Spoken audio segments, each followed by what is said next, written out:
আসসালামু আলাইকুম গাইস, কেমন আছেন আপনারা সবাই? আপনাদের জন্য আমি আজকে একটা মুরগির মাংস দিয়ে বুনা খিচুড়ি রেসিপি নিয়েছি। আমি ওখানে মুগ ডাল দিছি, মুসুর ডাল দিছি, খেসার ডাল দিছি, আর এখানে বুটের ডালটা গরম পানি দিয়ে ভিজাইছি। তারপরে চালটা ভিজাই দিয়েছি একসাথে 1 ঘন্টা ভিজাই রেখে এদিকে দেখুন 2-3টা শুকনো মরিচ, কটা গরম মশলা, এলাচি, দারচিনি, একটা তেজপাতা, বেশি করে কটা পেঁয়াজ রসুন একসাথে দিয়ে দিলাম। দিয়ে কিন্তু পেঁয়াজটা হালকা একটু লাল করমু করে আমি এখানে দেখুন বেশি করে 4-5 চামচ আদা রসুন বাটা দিলাম। 5 চামচের মতন হইব। ওই আদা বাড়িটা ধোয়া দিয়ে আমি এখানে একটু পানি দিয়ে দিলাম, তো যাতে মশলাটা পেঁয়াজটা না পড়ে, এই জন্য দিয়ে কিন্তু সুন্দর করে এখন আমি এক এক করে মশলা দেবো। 1 চামচের বেশি 1.5 চামচ আমি হলুদের গুঁড়া দিছি, এখানে 1.5 চামচ ধনিয়ার গুঁড়া, 1.5 চামচ মরিচের গুঁড়া দিব। আমি এখানে মরিচটা আমি অল্প দিছি, আবার দিব পরে 1 চামচ। তো দিয়ে এখানে দেখুন আমি গরম মশলার গুঁড়া দিয়ে দিলাম 1 চামচ, আর আধা চামচ এখানে গরম মশলা বাটা দিছি, জিরার গুঁড়া দিয়ে দিছি, স্বাদ মতো লবণ দিয়ে দিব। দিয়ে কিন্তু সুন্দর করে মশলাটা কষামো, আর মশলাটা ভালো মতন কষাইয়া তারপরে কিন্তু আমি দেখুন ছোটো ছোটো করে আলু কাটটা দিছি, আর মুরগিটা কাটটা দিছি সুন্দর করে কাটটা ধুইয়া। তারপরে এই মুরগি আর আলু একসাথে আমি দিয়ে দিলাম।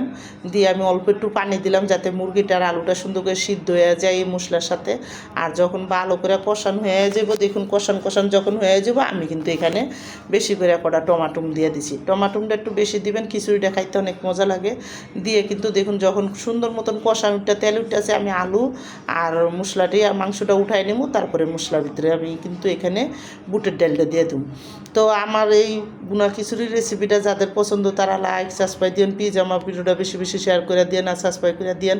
আর রমজানের দেখেন ইফতারি খাইয়া যখন ভালো না লাগে তখন কিন্তু একটু খিচুড়ি বুনা হইলে অনেক মজা লাগে।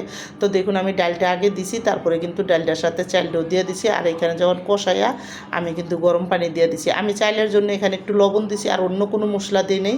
তারপরে দিয়ে কিন্তু যখন 2-3টা একটা বলক আইছে, তারপরে আমি এখানে বেশি করে ধনিয়া পাতা, কাঁচামরিচ আর কড়া সিমি মটর দিয়ে দিছি একসাথে। দিয়া যখন একটু পানিটা কমাইছে, আমি কিন্তু এই মাংসটা সুন্দর করে একার মশলা টশলা শুদ্ধ একার কষাইয়া আমি সব দিয়ে দিছি, কাঁচাই এখানে দিয়ে দিলাম। দিয়ে কিন্তু এখন ভালো করে আমি একটু মাংসটা লাড়া দিব, এটির সাথে মশলার সাথে ভালো মতন লাড়া দিয়া তারপরে কিন্তু চুলার আঁচটা একবার কমাইয়া দমে বসাই দেব। এখন কিন্তু দেখুন চুলার আঁচ কমাইয়া দমে দিয়ে দিব।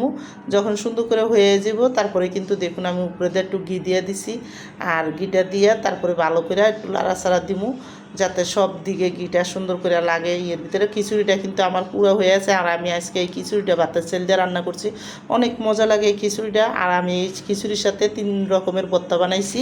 তো দেখুন এখানে কিন্তু খিচুড়িটা যখন সুন্দর করে হয়ে গেছে গা, আর এখন ভালো করে উল্টায় পুল্টাইয়া আমি কিন্তু সুন্দর করে কটা পেঁয়াজ বেরেস্তা দিয়া তারপরে খিচুড়িটা নামাই দেব। তো দেখুন এদিকে ডাল সুন্দর করে সিদ্ধ হয়ে গেছে, আর এখানে পেঁয়াজ বেরেস্তা দিয়া খিচুড়িটা